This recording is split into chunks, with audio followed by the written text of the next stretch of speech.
استخارہ تو بہت عمدہ شے ہے، بہت عمدہ شے ہے، بہت عمدہ شے ہے۔ استخارہ کہتے ہیں خیر طلب کرنے کو۔ یہ باب استفعال سے جب کوئی آتا ہے، استنصار مدد حاصل کرنا، مدد لینا، استخارہ خیر طلب کرنا، خیر حاصل کرنا۔ اور اس کی ایک دعا جو ہے وہ ایسی ہے کہ جو حضور نے صحابہ کہتے ہیں ہمیں ایسے سکھائی جیسے قرآن، یعنی اتنے اہتمام کے ساتھ وہ دعا سکھائی۔ وہ دعا پڑھتے رہنا یہ ایک مستقل گویا کہ انسان کا استخارہ ہونا چاہیے اس کے معمولات میں۔ کوئی بھی مسئلہ درپیش ہے تو آدمی دعا کرے، اللہم انی استخیرک بعلمک واستقدرک بقدرتک، اے اللہ میں تیرے علم سے خیر مانگتا ہوں اور تیری جو قدرت ہے اسی سے قدرت چاہتا ہوں کہ مجھے بھی کچھ طاقت حاصل ہو جائے۔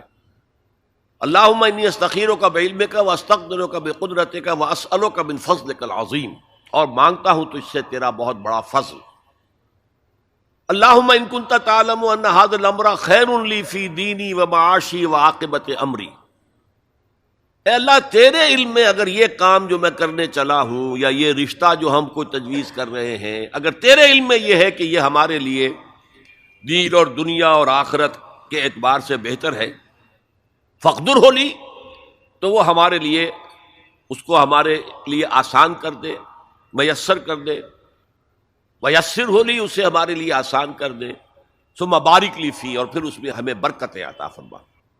وَإِن كُنْتَ تَعْلَمُ أَنَّ هَذَا الْأَمْرَ شَرٌّ لِّي فِي دِينِي وَمَعَاشِي وَعَاقِبَةِ أَمْرِي، اور اگر تیرے علم میں یہ ہے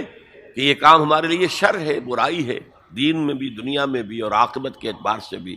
فَاصْرِفْهُ عَنَّا یا عَنِّی،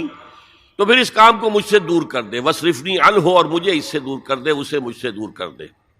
وَاقْدُرْ لِی الْخَيْرَ حَيْثُ كَانَ ثُمَّ أَرْضِنِی بِهِ، اور اللہ خیر جہاں بھی ہو تیرے علم میں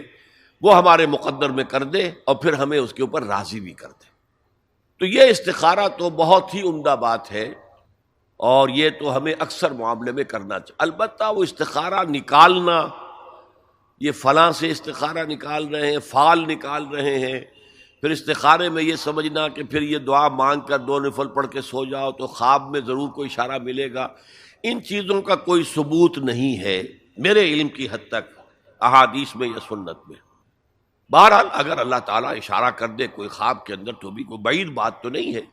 لیکن یہ کہ اصل میں دعا استخارہ جو ہے بس وہ ہے اصل استخارہ، اور وہ بہت عمدہ چیز ہے، اور وہ ایمان کے عین مطابق ہے کہ اللہ ہم نہیں جانتے تو جانتا ہے، ہم شارٹ سائٹڈ ہیں، ہمیں یہ چیز اچھی لگ رہی ہے، ہمیں پتہ نہیں شاید اس کے پیچھے کوئی بری چیز چلی آ رہی ہو۔ قرآن نے کہا ہے فَعَسَىٰ أَن تَكْرَهُوا شَيْئًا وَهُوَ خَيْرٌ لَكُمْ وَعَسَىٰ أَن تُحِبُّوا شَيْئًا وَهُوَ شَرٌّ لَكُمْ وَاللَّهُ يَعْلَمُ وَأَنتُمْ لَا تَعْلَمُونَ، ہو سکتا ہے تم کسی چیز کو برا سمجھو حالانکہ اسی میں تمہارا خیر ہو، اور ہو سکتا ہے تم کسی چیز سے محبت کرو حالانکہ اس میں تمہارے لیے شر ہو، اللہ جانتا ہے تم نہیں جانتے۔ تو اسی کو کہتے ہیں تفویض الامر الی اللہ، اپنا معاملہ اللہ کے حوالے کر دو، اے اللہ تو اگر اسے ہمارے لیے خیر سمجھتا ہے تو آسان کر دے، اگر شر سمجھتا ہے تو ہم سے دور کر دے۔ هي الحلقات تحفظني بآيات من القرآن، هي الحلقات تملأني بحب المصطفى العدنان، هي الحلقات تحفظني